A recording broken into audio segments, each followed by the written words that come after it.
Pag araw guys, ganito ang harap ng pundo. Ayan. So, for morning walking, tayo ay bibili ng makain. Ayan. Yan ang harap. So,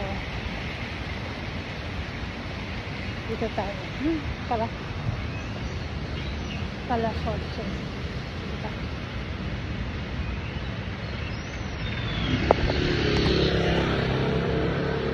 Ano kayang flowers to? Ang ganda niya. So, ayan. Ang ganda ng bulaklak niya. Lavender. So, ayan. Lalakad tayo sa street. Walang masyadong tao ngayon.